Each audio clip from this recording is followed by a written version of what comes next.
Sa pagbabalik bansa ni Pangulong Ferdinand Marcos Jr. mula sa biyahe nito sa Brunei, mas napalakas pa niya ang relasyon ng Pilipinas at Brunei. Ang mga ito ay nakapaloob sa 3 kasunduang pinirmahan ng Pilipinas at Brunei na nakatutok sa pagpapalakas ng agrikultura, turismo at sapat na pagkilala sa mga Filipino seafarers.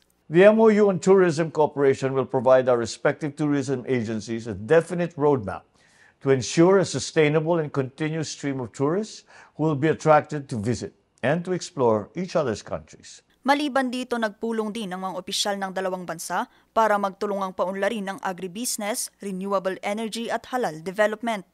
To far exceed this mark by reaching 1.26 trillion pesos is a clear testament to the growing confidence investors place in fostering their businesses' growth within the Philippines. Upon full operations, the projects are expected to produce 49,030 jobs for Filipinos.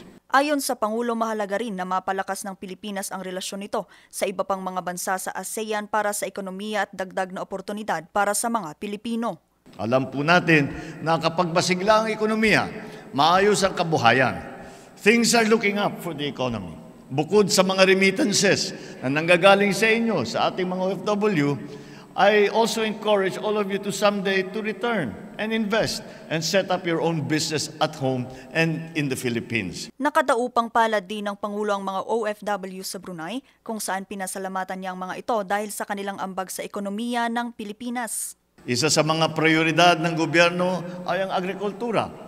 Kaya tinatrabaho po natin ang husto upang magkaroon tayo ng modernized agricultural sector na kayang suplayan ang ating pangangailangan at bukod pa doon ay makapag-export pa sana tayo. Sa huli, masasabi ng Pangulo na matagumpay ang kanyang pagbisita at tiniyak nito na mas marami pang trabaho ang malilikha sa pagpapalakas nito ng ekonomiya ng Pilipinas at pagkikipagkaibigan niya sa iba pang mga bansa sa Asia. I've said it before, uulitin ko na. We will build and we will build better and we will build more. I seek to widen the focus of infrastructure development to allow for growth in far-flung municipalities.